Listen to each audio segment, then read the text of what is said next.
Hello there, my dear, and welcome back for another reading.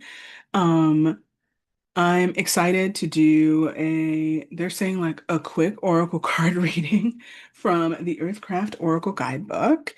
And we're going to do it surrounding the same topic that my previous video was on, and I will link to it here so that you can refer to it if you want to go check it out. And that was all about creativity. Um, and what it takes to bring your creative project to life, honoring wherever you are in your own creative cycle, all that good stuff. Today, they're asking me in this reading, they're saying, like, give people guidance for what they can do when they're at particular moments of creativity and they're lingering with doubt, stagnation, perfectionism, all that stuff. So they're saying this oracle card reading is like much more tangible, practical. That's the word. I say tangible, they say practical. So shuffle the cards a little. Um, and they're saying there's one more deck that I'm supposed to end with because it's going to be a message from a spiritual guide, but they haven't told me which one it is yet. So we're going to move through this one. They're saying there's going to be a three-card spread. They're saying like the first card is where you are now, second card is where you want to be, and then they're being real honest. And they're saying the third card is like uh, where you need to be. They're coming in strong today. They're really wanting us to like, they're showing me an anchor, and I use that word often in the previous reading of like, they want us to anchor into our creative projects. So, first card is where we are now. Ooh, ceremony. Hmm.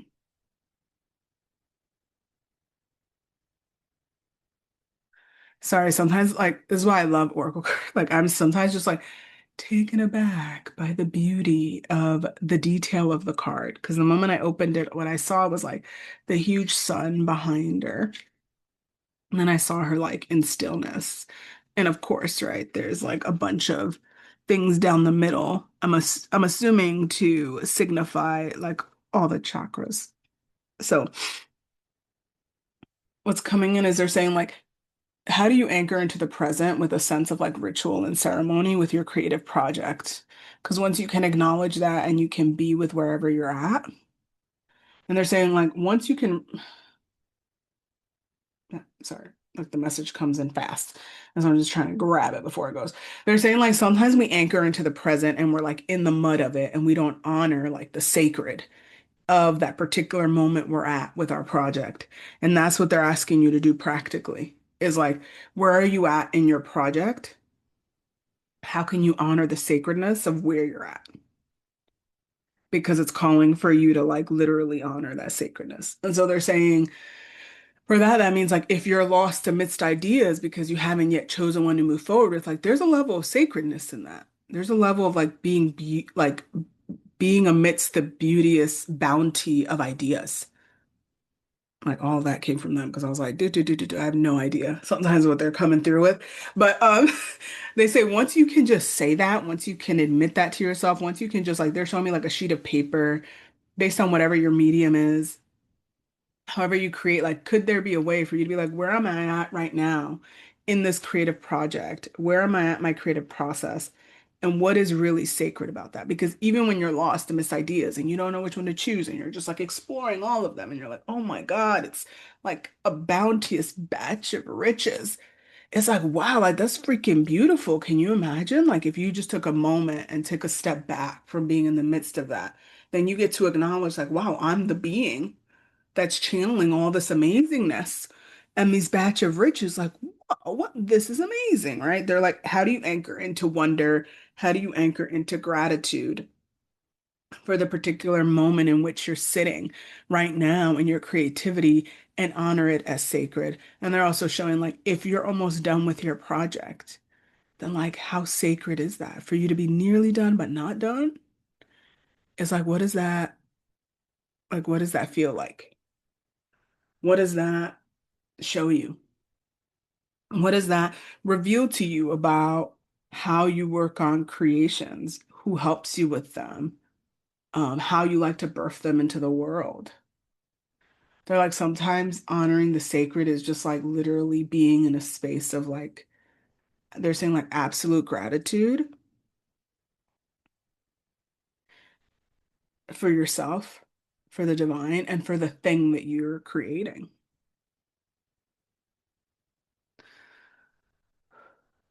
Waiting to see if there's anything else they want me to share. They're like, nope. Okay. So that's where you are now. This is where you want to be, is what they're saying. Mm. Karmic debt. Whoa, that's a big card. Oh.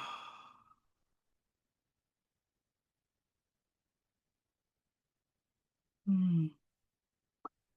As I said, sometimes I like to sit with the image and get the sense of where like the elements in it and all that stuff.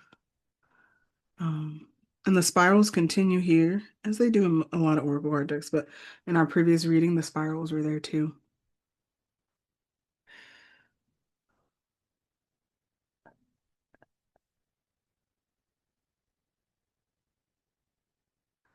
So they're saying they want you to be free of karmic debt, right? So where you want to be is free of karmic debt. So they're saying like you went through this process to create this thing, and in your path to do that, they're saying there's no doubt. There should be no doubt to you that what you did was in moving through that process, you were breaking through a lot of karmic ties. But if you end the journey of creativity without acknowledging that, then you just like carry it. And so they're saying it's time to release wherever you think something is owed because you were allowed to create the thing. Because where you want to be by the conclusion of it is to feel free, light, and like you owe nothing to no one. They're saying very clearly, no one could be the project itself, too. Like it's not just people. It's not just institutions, right? Not just beings. It could be the project itself that you feel like perhaps didn't get what you had imagined you would give to it. Like that is the thing that needs to be cleared before you conclude creating the thing you're creating.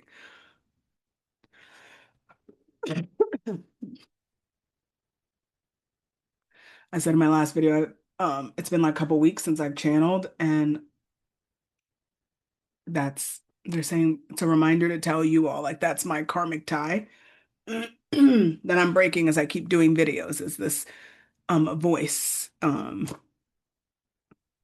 I like to say thing, and they say it's like this huge karmic thing that by speaking and by placing myself on a platform with messages that I have to share, my voice is still adjusting to that, right?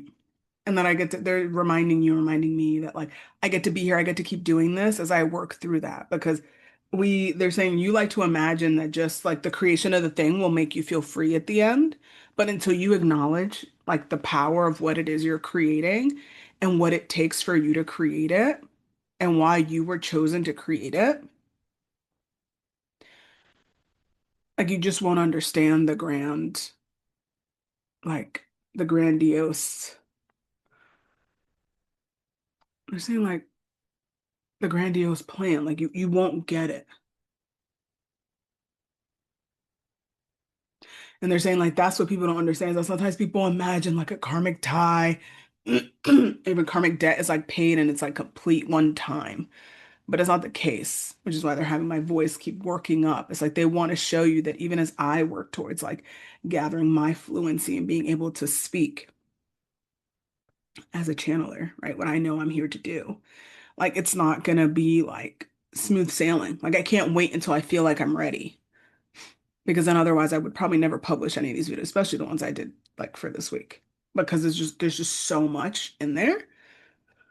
And they're saying it's part of the process. And when you acknowledge the amount of things that you're undoing by simply choosing to be creative in this lifetime, you've chosen that for a reason. Once you begin to acknowledge that and you can see it and you can feel it, that's being in the process of creativity. And they're saying like that's powerful AF. And that's where you want to be. In a place of like they're saying in a place of deep knowing of what you were here sent to, what you were sent here to create. Um, and the way that you could do it in the way that others can't do it. Like when you can sit and anchor in that deepest knowing, like that's where you're going to want to be at the end of the creative process. Last one, where you need to be. Ooh, darkness. And all I saw were like the majestic woods around her. And I was like, oh, I want to be like in like the womb of like the forest space. And that's what they're saying. They're like, sometimes you just need to be, they're saying like darkness for some of you may be like being alone more often in order to create the thing you're doing. Darkness is just like allowing yourself to be lost in the process of creation because sometimes we think it's like A to Z because everything else in the world is A to Z. They're like, you go to school from grade 1 to 12, like everything is like logical, right? They're saying, well, that's not how creativity works. And like where you need to be is just in the muck of it, creating, because the order will arrive when it's meant to. But for now, you just need to be so lost and in the depth of it so that they're showing me like allowing your body to be in it so much so that it gathers its own sense of rhythm to creating, even if it is in the darkness still. Because they're saying there is actually quite a bit of darkness in the creative process. Like we actually don't see, they're saying like there is like actually not a lot of light until the end. Right? Because we're like creating and we think we know. And like, even those of you who are writers, you create characters, you think this is going to happen, and then you write and you're like, oh my goodness. Some of you have paintings, you're like, oh, I set out to paint this thing. And it's like, oh, it didn't turn out that way. Now I have to start over. Or this is the thing. And I thought this. Or those of you who do dance or do music, it's like you go down a path and you imagine, and then you don't see the light until very close to when you can see the creation. And like they're saying that's the beauty of creativity is that you get to be lost in its formation. And if you really anchored into that, you would know like that's what you're supposed to be doing anyway. You're not supposed to know. The idea comes in and it gets formed as you make it. There's a book I read. I forget what her Sumut Kid writing Soul, something else. I forget what the full book is. But the way that she described ideas and the ways that they come in and how you have to like follow them. Like you have to follow the character. You have to like, it's like often we believe because we're the creative, we're like leading, right? Because even in the previous one, I talked about like big, bold vision, right? And it's like, yeah, but that card had a lot to do with big, bold vision of your life, right? When it comes to creating things, especially in the very creative arts, and I'm not talking about necessarily other things that have a more like that you could go and thought they're like showing me like you could start a business and follow a plan for how things are supposed to go, right? But if you create a business from the center of creativity, then you know that you're amidst and wading in the unknown waters of like you have no idea what's under you. All you know is that you can use this tool, and this tool in order to do X, Y, and Z because you feel like you're here to help people with healing.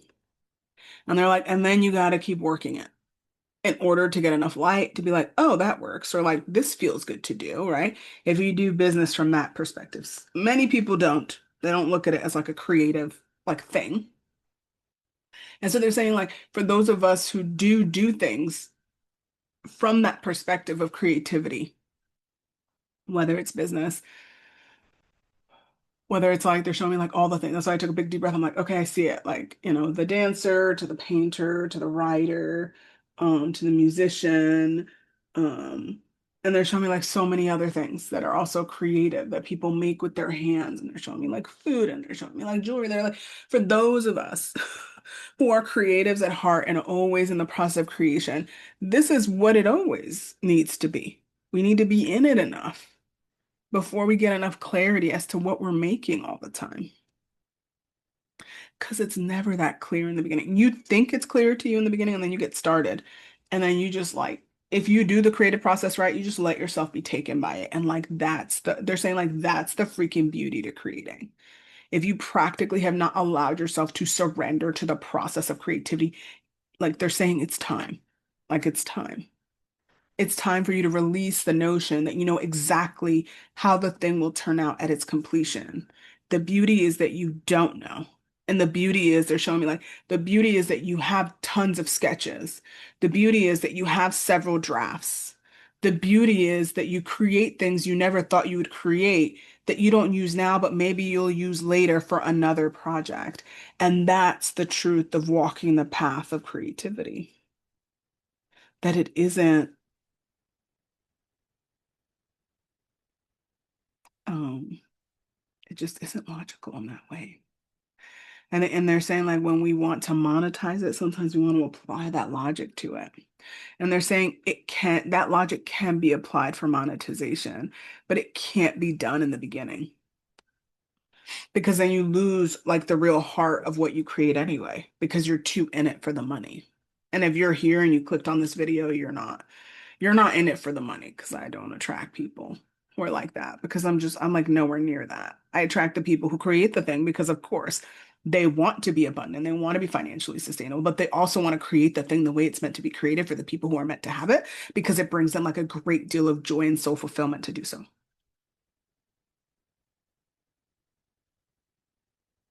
Hmm. Okay.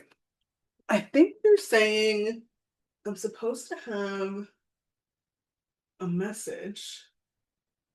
Saying one of the angels wants to come through. And I'm trying to figure out which angel deck.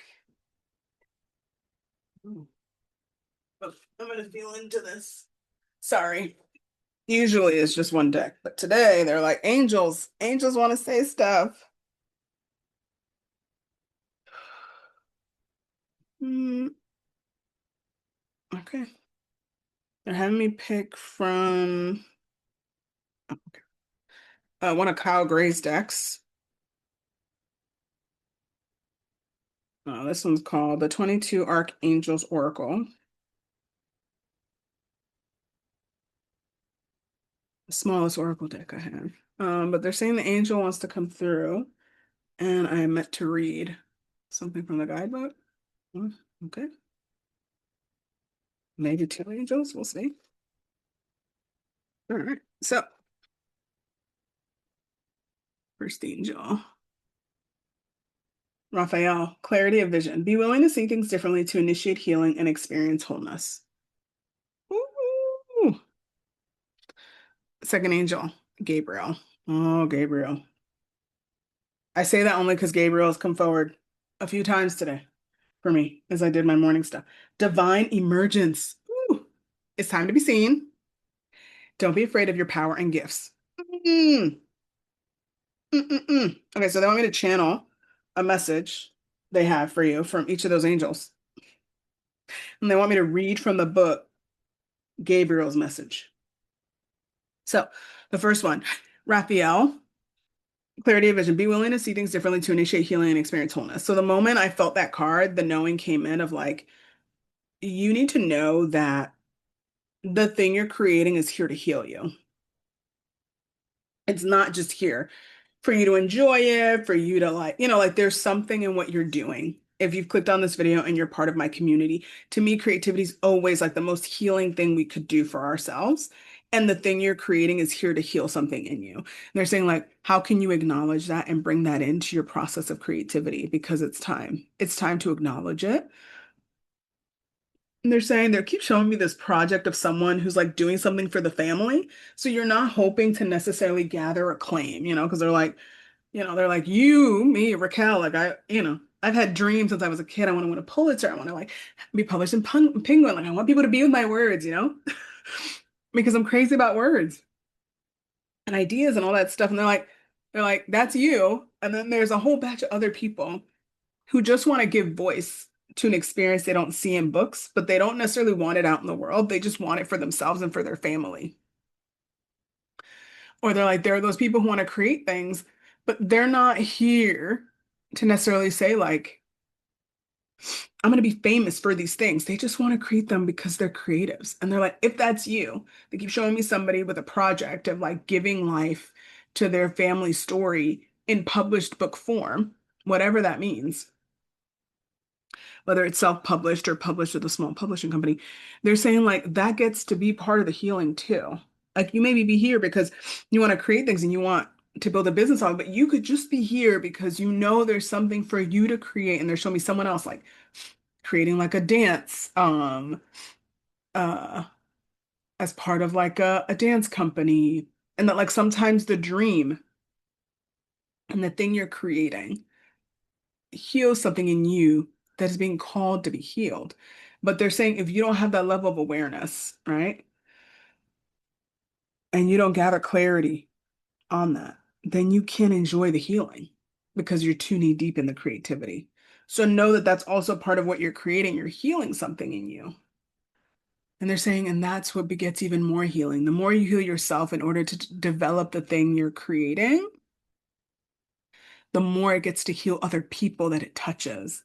Because they're also imagining you're here because you want to create things, and that is healing something in you. And then that thing gets to be out in the world and it heals other people in other ways. All right. Gabriel, divine emergence. It's time to be seen. Don't be afraid of your power and gifts. So I'm going to read what's in the book because that's what they're leading me to. Gabriel, sometimes Gabriel, strength of God, is the archangel who appeared to Mother Mary and announced the coming birth of Jesus Christ. When she revealed herself, her message was clear: do not be afraid, for I am an angel of God. In those times, spiritual gifts and encounters were reserved mainly for men in positions of power, such as priests or rabbis. So Gabriel was reassuring Mary. She is the angel of ultimate girl power and the one who helps us trust in our gifts. The divine counterpart of hope, she is considered to be the angel of mothers and good news because of her connection with Mary. Your message. You are blessed to receive this card today, for it brings good news and energy to your world. You may have found yourself in retreat, hidden from the world, or only revealing certain aspects of yourself and your gifts because your past experiences have left you feeling vulnerable and exposed. Gabriel is here to help you move into a newfound space of love and trust. The world is ready for you, and it needs you in all of your glory. Angels are here now to remind you that the worst is over and things can only get better and better for you. If you feel any resistance to emerging, either internally or from outside sources, know that it's only the final hurdle to clear before your ascent into greatness. Any resistance is really just an opportunity to demonstrate how ready you are for the next phase of your life. You are born to own your power. Do not be afraid. Woo! That's a yummy, yummy way for us to conclude this entire conversation we're having about creativity and living in your power and not being afraid of the gifts that you've been given to create the things that you're here to create. Mm-mm-mm. And if you want help with that, divine emergence is not, is I love to say I wish it were simple and easy, but sometimes our blocks to accepting our gifts are pretty big, and it takes one step at a time. And I think that's why they're calling me to share so much about my voice today, because a lot of people imagine, like, you're a writer, you write. You're a dancer, so you dance. And you do, and you do, and you do, and you do. But for some of us, it doesn't work that way. And there's nothing wrong with admitting that. With admitting that sometimes we sit in a lot more doubt. And they're saying like doubt, perfectionism, and powerlessness. They're saying that word powerlessness. Like we sit there because they're saying like there's a fear. They're saying like there's a fear that you have of your own power. And they're saying sometimes that comes from like years of programming that people have placed on you, right? And they make it very clear because they show me moments in my life where like people have a way of telling me, they're saying like, they want me to share this part of my channeling experience, which is like when I learned how to channel a couple of years ago, I was like, oh my God, like this is what I've been doing my whole life long. And I didn't realize what I was doing was claircognizance all the time. Like there are things I just knew. And I looked at people and I'm like, why don't you know this? Don't you know this, right? And so they're showing me this path of like m me coming into my channeling gift is acknowledging the ways that it's always been present. But, they're asking me to use this word that's been demonized by other people. right? Because my claircognizance comes in so clearly. I'm like, how do you not know that? How do you not see this? Right? And that's my path to becoming a channel, is like also understanding like who's opted in to receive the message.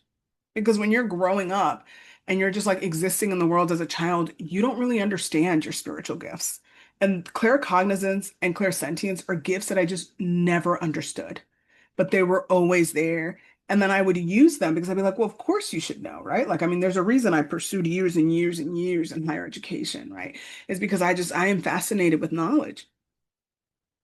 Um, and what they want me to share from my journey is that there is still a great amount of doubt in regards to like what I channel. Like there are moments when I'm like channeling for all of you and I'm like, do you want me to say that? Like before I said the word demonize, I'm like, is that appropriate? Like I am in constant conversation with the guides because sometimes the signal to sit down and channel, there's a reason, I've been off. I haven't done a video in like 2.5 weeks. So when you take, and I channel for myself all the time and it comes in clear. But it's different when you're preparing yourself to channel for a collective and then you turn on a camera and then you have to post it, right? Like it's just like a totally different form of channel, which is different than like when I show up to channel for a client one-on-one, like none of that is there. But there is this level of me being asked in my creative gift to show up and begin to channel. And especially on the topic of creativity is one of the most difficult things for me to verbally channel on because I channel in writing about it all the time. I send stuff to my email list about creativity, but it's different to sit and channel an active awareness of what's happening to my voice, clairsentience wise, right? And it's all related to the fear that I have of the power of my voice because of my previous experiences and the ways that I have used my voice, right? I haven't always used it in the ways that I felt like possibly were most ethical or in integrity to who I am. Other times I haven't been able or allowed to use my voice. And so I'm here to tell you, like, divine emergence, as it comes through on the card, is like one of the most beautiful things in the world. And then you have to keep showing up. That like you do it once. Like I did it all of January to post videos and it felt amazing. And then I got sick and I'm like, oh, I gotta show up again. Like I gotta move through this again. And you have to allow yourself enough grace and compassion to show up and be with like the doubt that arises in the creativity process, the level of perfectionism that doesn't even allow you to they're saying like perform and give to the creative project, and the level of powerlessness. They're saying like powerlessness because some of you believe that like no matter what you do, you won't be able to do the thing you're here to do. There's something in there, like they're saying there's like a wound in there for some of you of like sitting, they're saying like you're sitting in the place of victim when in actuality you have so much more power than you give yourself credit for. And that you actually, they're saying like you have so much more power than you actually exercise. There's like a level of agency and sovereignty that you have that you just have not um responsibly shown up for. And they're like, that's okay. Because this process of divine emergence is constant, right? For those of us who are scared of being seen, scared of being heard, it's like, how do I say this? It feels like a lifelong journey of showing up to it, right? So they're asking me to share with you, like, this isn't the first time that I've spoken to a public or a group of people. I mean, like, I have a couple of degrees. I went to conferences. I've sat in groups of like 100 people. I've facilitated rooms of people. I teach. I like do all this stuff, right? And I used my voice, right? And people heard me and they paid attention. Um, and then there are moments where like I read my writing to a room of people. I've done it before, right? Like, so every time I wonder, I'm like, can I do this thing? Can I channel? Can I show up to do this consistently? Will I enjoy it? I'm like, will I be able to write my book? It's like, it's those questions like come from a very special place in me that is a place of doubt that's been placed there. Most of it has been placed there by other people. And if you believe in whatever you believe, it's connected to lifetimes of work that I've done as a soul, right? And so what they're asking me to share with you is like, even though I have all that experience, showing up to channel for you is one of the, like, it feels like the biggest spiritual lesson at the moment because it's scary to emerge, even when you do it. And you do it in full power of you. And I get to use the tools that I love, that I use in my personal life. I freaking love it, right? But it's also like scary. And if that's, they're also reminding me to tell you, like, if that's the thing through your creative project that you're here to work on, then it will just get deepened throughout your lifetime. And that gets to be okay. Because I still showed up today and I channeled for you. I still show up regularly for my book. I still open myself energetically and spiritually to what I'm here to share. And they're saying it's in time of like, they're saying like consistency, not in the sense that it looks the same all the time, every time, but consistency in a span of time that allows you to gather the momentum. They're saying like the confidence, the care, the comfort. Like they don't even like the word confidence. They're like, it's like comfort. And not comfort in like comfort food, but like in the comfort of your gift and your creativity. And it only happens if you give it enough time and space in your life consistently over a period of time. And they're like, we're going to throw out the word and the notion of consistency being like every day at this time, or once a week at this time, or once a month. Like in a human sense, logically, we want to attach consistency. But what they're saying is if you dedicated 6 months to creativity, what would that look like? What would that feel like? Because even with my book, I'm like, oh, you're lucky if I get to it once or twice a week. And then, break comes from the school schedule, and I'm like, oh, I could do this a few times a week. And all of that gets to be called consistent. Nobody gets to tell me because I don't work on the book every single morning, every single day, or I don't set aside once a month, like long ass writing retreats that I'm not writing. Like, that's just not true. I'm writing at the consistency at which my life allows me to. And if I want more of it, I just have to move around my schedule, right? And so they're asking you to do the same because that's what's going to give you the comfort of arriving back into your gift and like feeling so good about it and so excited about it. And they're saying like that's what makes this really hard for me right now in this channeling video is to admit that like I've not done this thing for others for like 3 weeks after I did it for 3 weeks. And so you would think I would just come back and it's going to be fine. It's like, but it's not. And maybe that gets to be okay because I'm still building a level of consistency. And I couldn't help that I got sick. There's nothing I can do about that. And I can't channel when I'm sick. I mean, I can channel for myself for the most part all the time. But even in the depths of sickness, I couldn't do it. I didn't channel for myself for like 5, 7 days. I usually channel every other day for myself. And I go on the records and I meditate in there and do all this stuff, right? And so they're saying it doesn't need to look like the outside world's notion of consistency, but it just needs to feel consistent to you so that when you arrive back at it, it's not foreign. And like my tummy almost dropped in that because channeling never feels foreign to me. What's scary is like all the other thoughts appear that I have to deal with, right? Which are difficult and the fear of being seen and being heard. But like when I return to channeling, there is nothing but absolute comfort at having arrived at the thing that I'm here to do, which is to be the vessel for messages for people who need to hear them whenever they're going to get to them. And that's what you need to create. And the only way to do that is to one, they're saying like really take care of yourself and then figure out where does creativity fall into that? And how can you just decide what consistent is for you? Accept that and see what arises. Because they're saying also like more time begets more time. They're showing me like what the journey of my care process was. It's like I gave it 10 minutes in the beginning. Now I like give it 2 hours, right? And still now I don't think it's that great because it doesn't include certain components that I want to include, but I give it a lot of time, right? Because my heart and my mind and my soul like need something in order to arrive to move through the day in whatever way it needs to. Do I get to that amount of time every single day? No, but am I consistent over like a year? F yes, right? I get that maybe once or twice a week, maybe 3 times, and that includes like the weekend, right? Maybe 4 times if that includes the weekend. But that's like after years. This is like I've been at this for like a decade, 12 years, and now it's like, ooh, it feels good to have more time. But don't assume that it's gonna feel good and comforting to give yourself all this time. If it doesn't feel right, don't do that. Do a little bit at a time. And that's it. And let it build and let it compound and let it build something. They're saying like, let it build something in your heart that opens up the portal to creativity for you to be with it the amount of time you're supposed to be with it, not the amount of time that you think you're not supposed, the amount of time you think you're supposed to be with it, or the amount of time that other people have placed on you to be with it.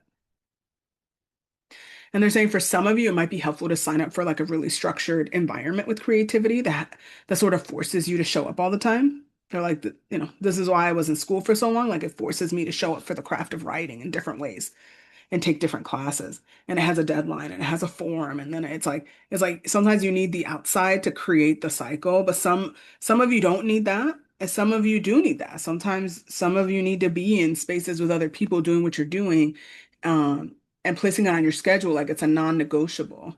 Because then after you're done with that experience, like you know what it is and you include it, right? Because like I signed up for this program and it was a non-negotiable. Like I had to do these things because I agreed to sign up for a program and I paid for it. And then after that, I'm like, oh, I have more time because this program taught me how to find the time because I had already dedicated time to it. And so for some of you, it might be that, like just signing up for something that's on a weekly basis, maybe twice a week or maybe once a month, so that it is there and you don't question it. So if you need support with any of that, um, this is what I help people with. You're more than welcome to join me in Sacred Thresholds. We always begin with an Akashic Records reading. This is what I love about creativity and doing things in my business, that I don't do it alone. I call forward the guides. Every creative project I have has a different guide that comes forward to support me with it.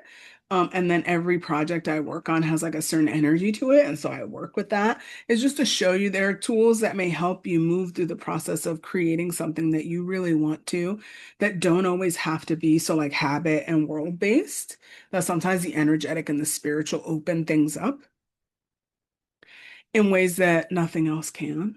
And that's why I'm here. And that's what I would love to help you with. If you feel like it's the right time and space to do that, then definitely check out Sacred Thresholds. You can find the link in the caption below. And I will see you in the next message.